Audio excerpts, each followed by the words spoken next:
मैं रवि कुमार, स्वागत है आपका रनेशा आईएएस में। चलिए, जेपीएससी के संदर्भ में कुछ अपडेट्स आए हैं, उस पर हम लोग चर्चा करने वाले हैं। एक और छात्रों का आंदोलन जारी है अलग अलग रूपों में, और दूसरी ओर कोर्ट में तरह तरह के याचिकाएं दाखिल हो रही हैं और उसका निष्पादन भी हो रहा है। दूसरी ओर सरकार भी अपने तरीके से प्रयास कर रही है। उन्हीं विषयों पर हम लोग आज चर्चा करने वाले हैं।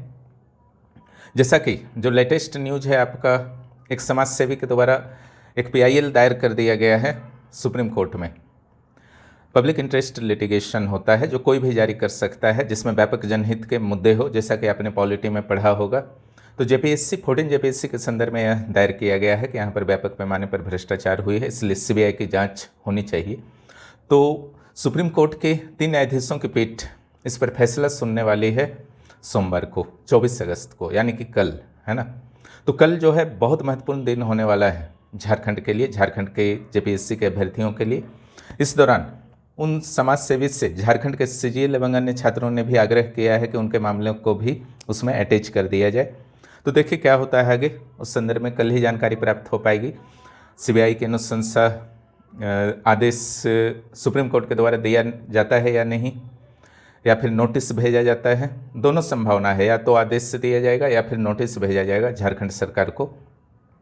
तो किस और सुप्रीम कोर्ट का निर्देश जारी होता है उसके लिए कल तक वेट कीजिए। दूसरी ओर हाई कोर्ट में भी कुछ घटनाएं हुई हैं। बहुत सारे जो रद्द कर दिए गए थे एग्जाम 18 तारीख के अर्धरात्रि को, उसमें मामला कोर्ट में चला गया क्योंकि वह कार्यपालिका का आदेश था। अब यह न्यायपालिका में जैसे ही मैटर गया, खास करके उन अभ्यर्थियों के द्वारा विशेष रूप से तीव्र गति से अपनी याचिकाएं दाखिल की गई जिनकी नौकरियां प्रभावित हुई थीं, चाहे सीजीएल वाले हों या फूड सिक्योरिटी वाले हों या 11-13 वाले हों। और माननीय हाई कोर्ट के द्वारा यथाशीघ्र सुनवाई करते हुए स्टे ऑर्डर दिया गया है, और सरकार के द्वारा काउंटर रखने के लिए 15 सितंबर कुछ समय की मांग की गई थी, जिसमें हाई कोर्ट के द्वारा 15 सितंबर की अगली तिथि निर्धारित की गई है। और जो भी इनके पास एविडेंसेस है वो 15 सितंबर तक रखना है। यह एक सामान्य सी प्रक्रिया है स्टे ऑर्डर, क्योंकि यह कार्यपालिका का आदेश होता है और उसके बाद न्यायपालिका को समय चाहिए होता है विचार करने के लिए। शायद कार्यपालिका को भी समय चाहिए था एविडेंसेस को रखने के लिए, इसलिए न्यायपालिका के द्वारा 15 सितंबर तक का टाइम दिया गया है। हालांकि छात्रों का जो संगठन है और समूह है वह इस पर असंतोष भी व्यक्त कर रहे हैं कि सरकार के द्वारा जो भी पक्ष थे, एविडेंसेस से रिलेटेड मैटर थे, सरकार के द्वारा प्रभावी तरीके से नहीं रखा गया और न ही महाधिवक्ता वहाँ पर प्रस्तुत हुए। बाकी देखा जाए 15 सितंबर को फिर से मौका है। इसमें सरकार शायद ध्यान रख रही है कि जो सही तरीके से अभ्यर्थी गए हैं उनके हितों का नुकसान ना हो, और जो गलत तरीके से गए हैं उनको किसी तरीके से बाहर किया जाए, है ना।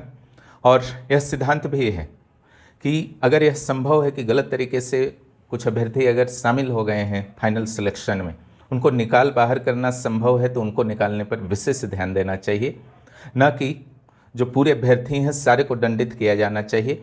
शायद उसी प्रोसेस पर हाई कोर्ट का आदेश आया है। बाकी इंतजार कीजिए, जो भी सीआईडी के द्वारा जांच चल रही है उसमें क्या क्या सबूत मिले हैं। देखिए, पेपर में निकलना या बयान देना किसी के द्वारा ये बहुत महत्व नहीं रखता है ना, क्योंकि बयान अगर यहाँ पर कुछ दिया तो कोर्ट में जा करके हो सकता है अपने बयान को बदल ले। सबसे इंपॉर्टेंट होता है प्रभावी तरीके से सबूत, तर्क आधारित सबूत, और जो बयान आरोपी यहाँ पर दे रहा है, सीआईडी या सीबीआई भी भविष्य में मान लिया जाता है तो कोर्ट में भी दिलवाना होगा, है ना। वह कोर्ट में भी देने को मजबूर हो, ऐसे एविडेंसेस जांच एजेंसियों के पास होनी चाहिए। बाकी देखिए क्या होता है। रिफॉर्म कमेटी तो बन ही चुके हैं जो 2 महीना में रिपोर्ट देगा, जिसमें 1 सप्ताह आपका पार ही हो चुका है। ये था हाई कोर्ट का और सुप्रीम कोर्ट का मैटर। इसके अलावा 14 जेपीएससी पर हम लोग बात करते हैं, जो रनिंग एग्जामिनेशन है एंड बैकलॉग पर। सीजीएल के संदर्भ में बहुत ज़्यादा जानकारी तो है नहीं, लेकिन वहाँ पर भी भ्रष्टाचार के कई मामले आए हैं। लेकिन जहाँ तक आपका 14 जेपीएससी की बात है तो इसमें भी 400-450 OMR वापस आपके पास आए नहीं सीआईडी के पास। तो उसकी क्या जांच कर रही है सीआईडी इस संदर्भ में पेपर में तो अभी तक कुछ नहीं आया, न ही सीआईडी के द्वारा आधिकारिक रूप से सूचना दी गई है। लेकिन 400 OMR का वापस नहीं आना एक आशंका तो उत्पन्न करता है, और उन सभी 400 अभ्यर्थियों की निश्चित रूप से जांच होनी चाहिए। हो सकता है कि उन अभ्यर्थियों में कुछ ऐसे भी अभ्यर्थी हों जिनका OMR वास्तव में भूला गया हो, है ना। वो तो गलत नहीं है, लेकिन OMR ही भूला गया है, इसलिए हर चीज़ का वहाँ पर जांच प्रभावी तरीके से होना चाहिए। अब क्या हुआ है, आपका सारा मैटर, पहले तो जो नौकरी में थे उनके मैटर को प्राथमिकता देते हुए हाई कोर्ट ने सुना सारे मामले को और स्टे ऑर्डर दिया। सीजीएल हो, 1113 हो, एफएसओ हो, कुछ भी हो, सारे का 15 सितंबर को डेट दिया गया है। और उस दिन का वेट कीजिए कि उस दिन क्या क्या वहाँ पर चर्चाएँ होती हैं कोर्ट के अंदर, क्योंकि उधर लंबा मामला है, क्योंकि हाई कोर्ट ही नहीं है, उसका डबल बेंच है, फिर सुप्रीम कोर्ट है, तरह तरह से आपका एक लंबा प्रोसेस उधर है। तो उधर को अभी रखते हैं, 15 सितंबर को देखा जाएगा। जो आपका हाई कोर्ट में 14 जेपीएससी और बैकलॉग का मामला है उस पर चर्चा करते हैं। वास्तव में एफआरओ और एसीएफ पर केसेस हुए थे, लेकिन हाई कोर्ट ने संज्ञान लेते हुए जितने भी एग्ज़ाम रनिंग में थे सारे को एक साथ इंक्लूड कर दिया है। ठीक है, सारे को जब इंक्लूड कर दिया कि सारे की सुनवाई एक साथ हो जाएगी। अगर आप पहले वाले केस के आधार पर आप सोचें तो आप सोच सकते हैं कि इस आदेश पर भी, सरकार के आदेश पर भी स्टे लग सकता है। लेकिन अगर दोनों के नेचर को देखें तो फिर यह कहना मुश्किल है, क्योंकि उसका नेचर था कि उसमें ज्वाइनिंग हो चुकी थी, इसमें ज्वाइनिंग नहीं हुई है, या तो पीटी हो गए हैं या मेंस हो गए हैं। क्लियर, यानी कि प्रोसेस में है और कुछ स्टेप्स क्लियर हो चुके हैं। ऐसी स्थिति में यहाँ पर भी यह प्रश्न उठेगा कि जो अभ्यर्थी अपनी मेहनत से पास किए उनके साथ फिर अन्याय क्यों? ठीक है, जिनको किसी भी तरीके का, किन्होंने गलत तरीके का लाभ नहीं उठाया था, तो उनके साथ अन्याय क्यों? यह प्रश्न हाईकोर्ट के दिमाग में तो रहेगा। और दूसरा जो प्रॉब्लम है, जेपीएससी के द्वारा यह आपका रिजल्ट जारी किया गया था।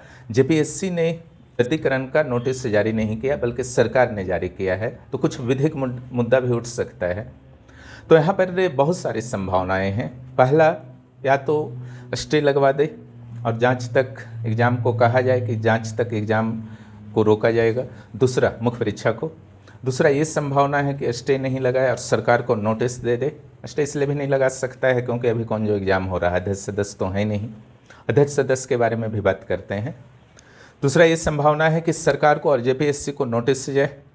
किन परिस्थितियों में ऐसा किया गया है, क्या है आपके पास सबूत जो आपने रद्द किया है? वहाँ पर आपका नोटिस में सारी चीज़ डिमांड किए गए हैं 15 सितंबर को। यहाँ पर भी नोटिस दे करके उसी आसपास में कोई डेट रखा जा सकता है ना, ताकि माननीय हाईकोर्ट यह आप कंफर्म हो सके कि इसमें कहाँ तक गड़बड़ियाँ हुई हैं, हार की संभावना है या रिवाइज्ड रिजल्ट की संभावना है या फिर से एग्ज़ाम की संभावना है।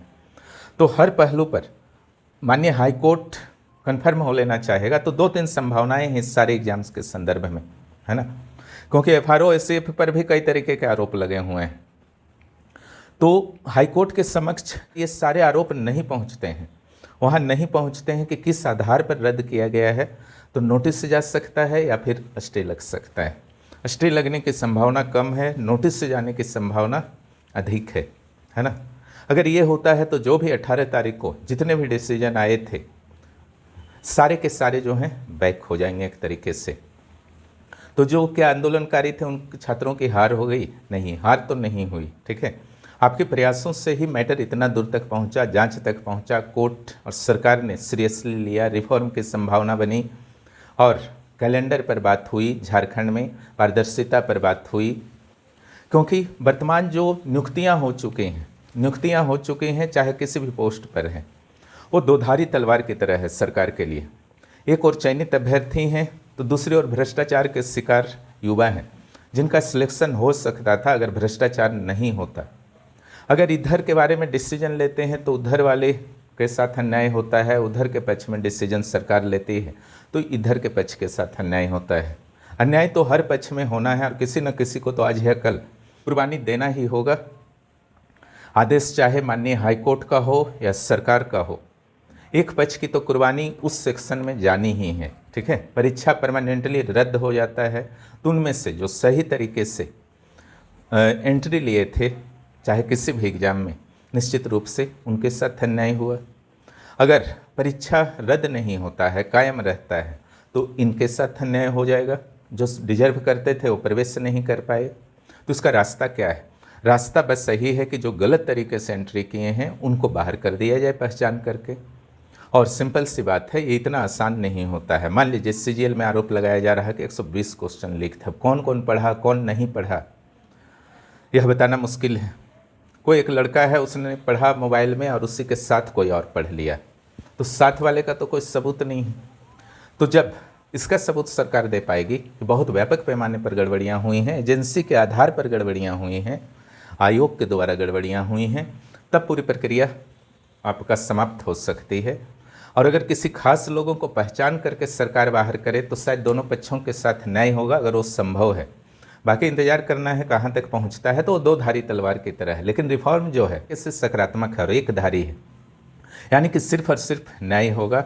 अभी जो तैयारी कर रहे हैं स्टूडेंट्स, उनके साथ, भविष्य के स्टूडेंट्स के साथ, सबके साथ जस्टिस होगा, इसमें कोई विवाद नहीं। इसलिए आपने देखा था जब अभ्यर्थियों का गुट वहाँ पर गया था और मंत्रियों के समूह से उन्होंने वार्ता की थी, तो रिफॉर्म के लिए तुरंत मान गए थे। छात्रों ने भी इस चीज़ को स्वीकार किया कि सरकार जो है रिफॉर्म के लिए 100% रेडी है, उसमें कोई दिक्कत नहीं है, शायद उससे बढ़ करके। यही चीज़ आपने माननीय मुख्यमंत्री के 15 अगस्त के भाषण में भी देखा था, उन्होंने रिफॉर्म पर काफ़ी बल दिया। तो एक सकारात्मक आशा रख सकते हैं कि भविष्य में रिफॉर्म होगा। असली मुद्दा है कि जो भूतकाल में अलग अलग एग्जाम्स में डिजर्व कैंडिडेट के साथ अन्याय हो गया है, उसका क्या सॉल्व हो। उन सॉल्व में एक CID है, दूसरा CBI है। CBI के लिए अभी सरकार रेडी नहीं है, 2 महीने का वक्त लिया है। दूसरा सुप्रीम कोर्ट में मैटर है, वहाँ अगर मैटर गया हुआ है और सुप्रीम कोर्ट के द्वारा आदेश दिया जाता है तो सरकार को मानना होगा, है ना। लेकिन प्रैक्टिकल बात ये भी है कि CBI अगर आती है तो उसको भी राज्य के संस्थाओं से ही सपोर्ट लेना पड़ेगा, ठीक है। अगर राज्य की संस्थाएं पूरी तरीके से सपोर्ट नहीं कर पाई तो जांच उसका धीमा हो सकता है। जांच के दायरा उसका व्यापक होता है, लेकिन उसकी तीव्र और 100% सफलता निश्चित रूप से राज्य सरकार के सहयोग पर है। अब आते हैं अध्यक्ष और सदस्यों की नियुक्ति। जैसा कि आपको पता है अभी JPSC पूरी तरीके से अध्यक्ष और सदस्य विहीन है, जिसके कारण उसके कामकाज पूरी तरीके से ठप हो चुके हैं। यानी कि झारखंड के अभ्यर्थियों को समय एक तो दिया नहीं जाता है, गलत एग्ज़ाम लेने की व्यवस्था के कारण, बस PT निकला नहीं कि 15 दिन बाद आपको एग्ज़ाम देना है। दूसरा, जब समय मिलता है तो इस टाइप का समय मिलता है जहाँ सारे के सारे अभ्यर्थी जो हैं तनावयुक्त हो जाते हैं, जहाँ पर चाह करके भी कंसंट्रेट नहीं हो पाते हैं। इसी टाइप का समय मिलता है झारखंड में। ये सब चीज़ चेंज होना चाहिए। लेकिन जिस तरीके से अभ्यर्थियों के दर्द को लोगों ने महसूस किया है, शायद सरकार ने भी महसूस किया है, और अध्यक्ष और सदस्य की नियुक्ति की प्रक्रिया के संदर्भ में अखबार की रिपोर्ट के अनुसार 25 तारीख को कैबिनेट की मीटिंग होने वाली है, उसमें चर्चा हो सकती है। इसमें जो अखबार के अनुसार ही, हमारी पर्सनल जानकारी नहीं है, 2 सेवानिवृत्त वरिष्ठ IAS अधिकारियों से आग्रह किया गया था अध्यक्ष पद के लिए, लेकिन उन लोगों ने इनकार कर दिया है। नाम नहीं बताया गया है। शायद जो विवाद हो जाते हैं JPSC में उससे बचना चाहते हैं। तो पहला तो आपका ये केस हुआ कि उन्होंने इनकार कर दिया है। उसके बाद 1-2 और सेवानिवृत्त अधिकारियों से कांटेक्ट किए जा रहे हैं। अगर उन लोग भी तैयार नहीं होते हैं तब फिर वर्तमान सेवा में जो भी अधिकारी हैं उनको VRS वगैरह दे करके सरकार प्लान कर रही है। जो तेज तर्रार अधिकारी हों, IPS हों या फिर सैन्य अधिकारी जो उच्च पद पर रहे हैं उनको भी लिया जा सकता है, IPS को भी लिया, IAS अधिकारियों को भी लिया जा सकता है। क्योंकि JPSC और सरकार को JPSC के कार्यप्रणाली के कारण काफ़ी आलोचना झेलना पड़ा है। ऐसे स्थिति में इस बार अध्यक्ष की नियुक्ति बहुत सावधानीपूर्वक किए जाने की संभावना है। दूसरे और 3 सदस्य के लिए कोशिश किया जाएगा कि जो सीनियर प्रोफेसर हैं, सीनियर अधिकारी हैं झारखंड के, OPCS IAS हो सकते हैं, सेवानिवृत्त भी हो सकते हैं, उनमें से किन्हीं की नियुक्ति की जाने की संभावना है। तो यहाँ पर जो प्रोसेस होता है आपका अध्यक्ष और सदस्य की नियुक्ति का, तो ये राज्यपाल करते हैं, है ना। राज्यपाल करते हैं, उसके लिए कैबिनेट से सिफारिश जाती है, यानी कि रिकमेंडेशन जाता है, और उनका ही राज्यपाल सामान्य रूप से कर देते हैं नियुक्ति, जिनका भी रिकमेंडेशन भेजा जाता है। तो अध्यक्ष की जो नियुक्ति आपकी होगी तो उसमें 2 तरीके सरकार अपना सकती है। या तो कैबिनेट से स्वीकृति दिलवा करके नाम भेज दिया जाए, या बिना स्वीकृति के भी भेजा जा सकता है, बाद में स्वीकृति दिलवाया जाता है। इस प्रोसेस से भी आपके होते हैं, है ना। तो इंतज़ार कीजिए कि अध्यक्ष और सदस्य की नियुक्ति कब होती है। पढ़ाई और लड़ाई साथ करते रहिए। और 14 और 15 JPSC के लिए यहाँ पर क्लासेस कंटिन्यू हैं, आप ज्वाइन भी कर सकते हैं। जो भी इस चैनल पर नए हैं, चैनल को सब्सक्राइब करें और दोस्तों को भी इस चैनल के बारे में ज़रूर बताएं। धन्यवाद।